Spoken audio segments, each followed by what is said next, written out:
सबसे कठिन काम दिया गया है मुझे। सारी चर्चाएं हो गई, सब कुछ हो गया, टाइम भी थोड़ा इधर उधर हो जाता है, भोजन की खुशबू भी आने लगती है। ऐसे में बोलने वाले को बोलना और झेलने वाले को झेलना। पर अब सबको सबके काम करने ही है तो मैं भी अपना काम करूँगा ही। सेवा का जो काम है उसमें मुख्य जो मैं देखता हूँ, समाज के दो शिखरों को जोड़ना। अट्टालिका में रहने वाला और झोपड़ी में रहने वाला, इन दोनों को जोड़ना। इनकी अपनी अपनी समस्याएं हैं। अट्टालिका में रहने वालों की अपनी समस्याएं हैं, उनकी कुछ समस्याओं को संघ के अलग प्लेटफॉर्म पे हल किया जाता है। उनकी कुछ समस्याएं तो अगर वो सेवा से जुड़ जाए तो अपने आप हल हो जाती हैं। लेकिन जो यहाँ रहता है झोपड़ी में, इसकी जो समस्याएं हैं, जो खासकर मूलभूत आवश्यकताएं, शिक्षा, स्वास्थ्य, सामाजिक शोषण, इस दिशा में सेवा भारती से हम काम करते हैं। लेकिन मुख्य जो बात मैं बता रहा हूँ कि इन दोनों का एक दूसरे के प्रति देखने का भाव ही अगर ठीक रहे, भाव ठीक करने से ही काम आगे बढ़ता है और वो अपना काम महत्व का है। नीचे रहने वाले को, झोपड़ी में रहने वाले को ये ध्यान में नहीं रहे कि जितने अट्टालिका में रहते हैं सब शोषण करते हैं, सब स्वार्थी हैं, सब जीव, और ऊपर रहने वाले को नीचे का ध्यान ही नहीं हो या फिर उसके प्रति एकारत दृष्टि से देखें। ये एक भाव जो जगाने की बात है, या फिर उसको ध्यान ही नहीं हो। हम इतने अज्ञान में रहता हमारा समाज। एक बहुत छोटे से उदाहरण से बताऊंगा। एक अपने बम्बई के उद्योगपति थे, उनको एक बार वन यात्रा में ले गए। तो कुछ दीपावली के आसपास का समय था, तो वो अपने साथ पूरा लवाजमा लेकर गए और जितने सारे लोग थे वहाँ पर, गांव में कितने लोग होंगे, क्या जमा होंगे, सब गुणा भाग करके बहुत सारी मिठाई और ये सारी चीज़ें लेकर गए। गांव में भी बड़ा उत्सव का वातावरण था और पूरा ऐसे चारों तरफ अच्छा, जब खूब ऐसा आनंद का कार्यक्रम चल रहा था, तो वो जो उद्योगपति थे वो उस जो भी उस गांव का कम्युनिटी हॉल या जो भी एक बड़ा कमरा होगा जहाँ सब बैठे होंगे, कोने में एक वृद्धा बैठी थी। वो बड़े चेहरे से बड़ी मायूस थी। उसने कहा सब लोग बड़े आनंद मना रहे हैं, इतनी महंगी महंगी, इतनी अच्छी अच्छी मिठाई लाया हूँ, इतने खाद्यान्न ला रहा हूँ, सब खा रहे हैं और पटाखे भी फोड़ रहे हैं, और ये अपना चुपचाप बैठी है कोने में। वो उसके पास गए और उनको धीरे से कहा, माता जी मैं ऐसा ऐसा यहाँ से। उनके निर्विकार चेहरा था, कोई बहुत भाव नहीं आया, हाँ किया, राम राम किया, नहीं किया, जवाब दिया। इनको अच्छा नहीं लग रहा था कि ये मेरी खुशी में हमारे साथ क्यों नहीं शामिल हो रही। तो उन्होंने और रह के आगे से बोला, देखो माँ मैं ये लाया हूँ, मैं वो लाया हूँ, मैं ये लाया हूँ। और तो उसने बड़े धीरे से बोला, बेटा तू ये सब नहीं लेके दाल लेके आता तो ज़्यादा अच्छा रहता। इनको बड़ा गुस्सा है। अभी तक तो वो सोच रहे थे कि ऐसा है, बोले ये ऐसी अनपढ़ महिला में इतनी अच्छी अच्छी चीज़ें लाया और उसको दाल याद आ रही है।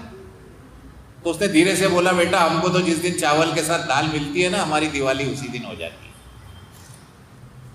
अवाक रह गए। बोले बाकी दिन तो हम मांड नमक किसी से भी चावल खा लेते हैं, दाल हमको कभी। किस परिस्थितियों में हमारा समाज रह रहा है इसकी हमको कल्पना नहीं, चाहे वो वनवासी क्षेत्र में हो, चाहे वो झुग्गी झोपड़ी क्षेत्र में हो। वो उद्योगपति के जीवन में परिवर्तन आ गया और बाद में वो अपने कार्यकर्ता बन गए। तो समाज के इन दो शिखरों को जोड़ना सेवा। अब सेवा क्यों करें? सबसे पहले मैं तो सरल भाषा में बोलूं, अपन अभी संघ के प्लेटफॉर्म को भूल जाए, सेवा भारती, हिंदुत्व और भारत को एक करना को अपन एक मिनट के लिए बाजू में रख दें। एक कॉमन लेमैन की बात करें कि सेवा क्यों करें, तो बड़ी सीधी बात है कि हम सेवा वही करता है जो सक्षम होता है। तो उसको सक्षम किसने बनाया? कोई व्यक्ति है, अगर अपन सामान्य जीवन में बात करें तो वो उद्योग चलाता है, तो वो धीरे धीरे अपने बच्चे के लिए कुछ छोड़े, अपने बच्चे के लिए एक बहुत अच्छा कोई उद्योग छोड़ जाए, बहुत अच्छी। तो किस उम्मीद से छोड़ता है वो? अपने बच्चे को जो अपनी विरासत देता है वो इसलिए तो नहीं देता कि मैं इसको 2 फैक्ट्री दे रहा हूँ, ये इसको बंद कर देगा। वो तो यही सोच के देता है कि ये 2 की जगह 4 फैक्ट्री करेगा। तो वैसे ही हमको ये सब जो दिया है ये ईश्वर ने दिया है। हम सब ईश्वर भक्त हैं। हमारे पास जितना है कोई भी नहीं बोलेगा कि मैंने कमाया है, सब बोलेगा मालिक का दिया है। तो जब मालिक ने मुझे चुना है देने के लिए, तो किस उम्मीद से दिया है कि मालिक की सृष्टि को मैं और सुंदर बनाऊं, इस उम्मीद से ईश्वर ने मुझे दिया है। फिर हम बड़ी उसकी बात करते हैं कि धार्मिकता का बड़ा वो है कि वो बड़ा धार्मिक है व्यक्ति, वो महिला बड़ी धार्मिक है। तो बोले क्या है? तो बोले व्रत उपवास रखती है, 4 मास ऐसा ये तीर्थ करती है, वो उपवास करती है। तो क्या यह धार्मिक होने की निशानी है? क्या यह धर्म है? फिर धर्म क्या है? तो बहुत ज्यादा गुड़ व्याख्याओं में नहीं जाके, जब बहुत सारे लोगों ने कहा कि महर्षि, हमें वेद व्यास के पास गए और हमें पूछा भाई धर्म क्या है, तो बोले हमको तो सरल भाषा में समझाओ। तो एक ही श्लोक में कहा उन्होंने, अष्टादस्य पुराणस्य व्याचस्य वचनई द्वयी परोपकाराय च धर्म पाप च परपीडनम। 18 पुराणों का और सारे वेदों का यही सार है कि परोपकार का किया हुआ काम धर्म है और किसी को पीड़ा पहुंचाना ये पाप है। तो धर्म तो परोपकार का काम है। ये जो व्रत और उपवास है, ये उस धार्मिक अच्छे काम के लिए खुद को तैयार करना है कि मैं एक अच्छे काम के लिए स्वयं को तैयार कर रहा हूं, इसीलिए व्रत उपवास कर रहा हूं, इसीलिए पूजा कर रहा हूं। लेकिन वो काम किया ही नहीं, तो फिर काय का ये धार्मिक हुआ? ये उसके समान हो गया कि मैंने सुबह एक दुकान के लिए घर से नहा धो के तैयार हुआ, दुकान के सामने खड़ा हो गया और दुकान का शटर ही नहीं खोला। तो क्या धंधा किया मैंने? तो यदि हम किसी को धार्मिक मानते हैं या स्वयं को धार्मिक कहलाना या धर्म का कोई कार्य करना चाहते हैं, तो सेवा ही एकमात्र काम है, परोपकार ही एकमात्र काम है। अब इसको अपन थोड़ा एक कदम और आगे बढ़ते हैं कि सेवा के साथ क्या भाव होना चाहिए। बड़ी सरल भाषा में अपन एक सूत्र समझे, जो गणित का विद्यार्थी है, नहीं भी विद्यार्थी है, थोड़ा बहुत भी गणित जानता है, तो जानता है कि कितनी भी बड़ी संख्या हो, उसमें अगर शून्य का गुणा करेंगे तो उत्तर आएगा 0। तो एक समीकरण बनाया, धर्म गुणित सेवा गुणित संगठन, धर्म गुणित सेवा गुणित संगठन बराबर महाशक्ति। अब भारतवर्ष में धर्म की तो कमी नहीं है, हर 365 दिन में कोई ना कोई त्योहार आता है। हमको कोई भगवा कपड़ा व्यक्ति मिल जाए पहने हुए, उसको घर बुला के, उसको पाँव धो के उसको खाना खिलाते हैं। सेवा की भी कोई कमी नहीं है, सेवा भाव कूट कूट के भरा है। कोई कोरोना काल आता है तो एक झोपड़ी में रहने वाला भी निकल के हमको वो देता है। पुट्टपूर्ति में जाओ, गुरुद्वारे में जाओ, बड़े बड़े घर पे लोग जाकर वहाँ पर सेवा देते हैं। तो धर्म और सेवा दोनों पर्याप्त मात्रा में होने के बावजूद भी ये संगठन का आंकड़ा 0 होने से हमारा जो रिजल्ट महाशक्ति बनने वाला था वो 0 आ गया। तो भारतवर्ष में ये जो संगठन हमारे हिंदू समाज में हो, संगठन के भाव की कमी के कारण हमको देश को जिस स्थान पर ले जाना चाहिए था वो नहीं ले पाए, और उस काम को करने के लिए हमारे पास ये सेवा का प्लेटफॉर्म है कि सेवा के साथ एक संगठन की दृष्टि। अब संगठन की दृष्टि वैसे मैं अलग से लूंगा तो बहुत लंबा विषय हो जाएगा, और बहुत संक्षिप्त में 2-3 बातें की अपन सोच ले कि एक तो हम सेवा के पात्र की सेवा करें, नहीं तो हम तो क्या परोपकार के लिए सेवा कर रहे हैं या राष्ट्र निर्माण के लिए सेवा कर रहे हैं। परोपकार के लिए सेवा करना है तो फिर पात्र को भी नहीं देखना, काम को भी नहीं देखना, बस अच्छा काम करते जाओ। अगर राष्ट्र सेवा के लिए काम कर रहे हैं तो समाज के जिस वर्ग को सेवा की आवश्यकता है, जो वर्ग सेवा से वंचित, मूलभूत आवश्यकताओं से वंचित होकर आज हिंदू समाज से टूट रहा है, उसके बीच जाकर काम करें और उस वृत्ति से काम करें। ऐसा नहीं कि हम सेवा करते जाएं, वो लेते जाएं। सेवा किसको बुरी लगेगी? धीरे धीरे हमारी सेवा का स्वरूप ऐसा हो कि सेवित ही सेवक बन जाए, स्वावलंबी समाज को खड़ा करें। ये दृष्टि अगर रहेगी तो धीरे धीरे धीरे हमारी सेवा, जिसको मैंने कहा महाशक्ति के रूप में, देश को ले जाएगी।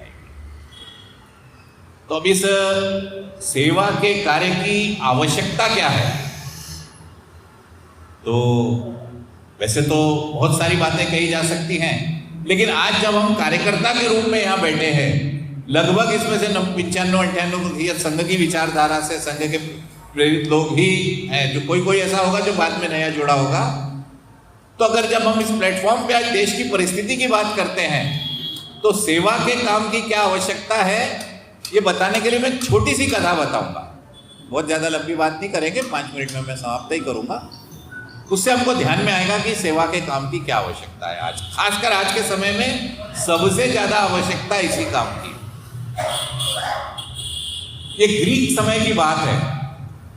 पुराने समय में जब ग्रीक साम्राज्य था तो ग्रीक, और वहाँ पर ग्रीक साम्राज्य की रानी का एक वहाँ पर ट्रॉय नाम का एक द्वीप था।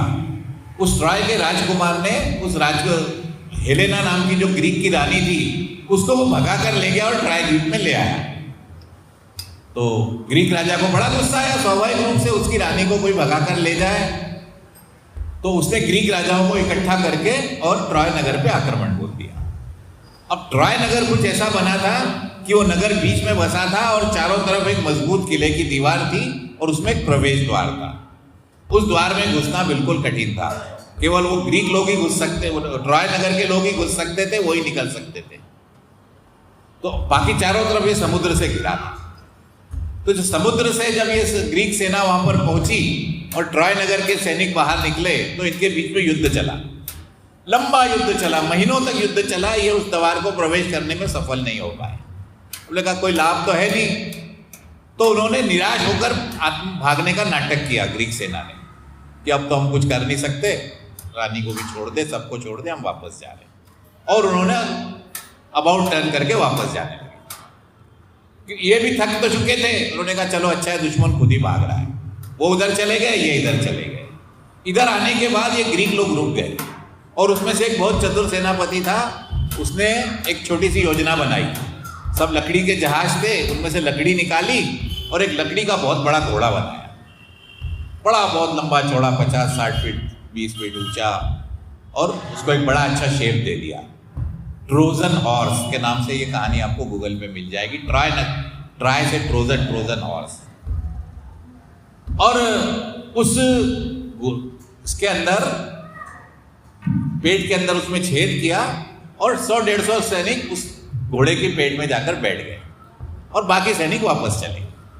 अब इधर ट्राय नगर के लोगों को लगा कि अब कुछ तो आनंद मनाने का समय है, देखें शत्रु के क्या हालचाल है। वो आगे आए, देखा शत्रु तो भाग गया और कुछ। फिर देखा तो अरे ये क्या है, अरे बोले गिफ्ट में हमको घोड़ा देकर गया है, वाह बढ़िया। तो वो उसको घोड़े को खुद खींचकर नगर में ले गए।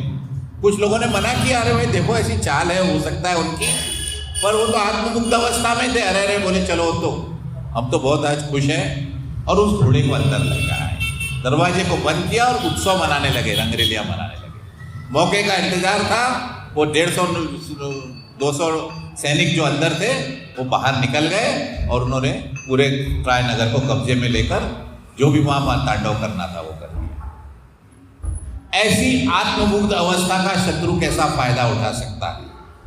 हम लोगों को लगता है कि बहुत हो गया, 97 वर्ष संघ के काम को हो गए, सब तरफ अनुकूलता है, हिंदुत्व का डंका बज रहा है, राजनीतिक रूप से भी हमारी विजय हो गई है, हमारी विचारधारा की सरकार केंद्र में और कई जगह पर है, बाकी जगह भी आ जाएगी। अंतर्राष्ट्रीय योग दिवस 180 देशों में बन रहा है, कितने हमारे संगठन विश्वव्यापी हो गए हैं, हमारे इतने सारे काम चल रहे हैं, हर जगह हमारा डंका बज रहा है। तो ऐसी आत्ममुग्ध अवस्था में हम असावधान ना हो जाएं। जितनी तेजी से ये सब चल रहा है, शत्रु घात लगाकर उतनी ही तरीके से हमारे समाज को तोड़ने में लगा है। हमारा देश आगे न बढ़े, क्योंकि हमारे देश के आगे बढ़ने से जिनकी दुकानें बंद हो रही हैं वो सारे आपस में मिलकर विचारधारा के दल पे, राजनीति के दल पे और किसी दल पे तो वो हमको हरा नहीं पाए।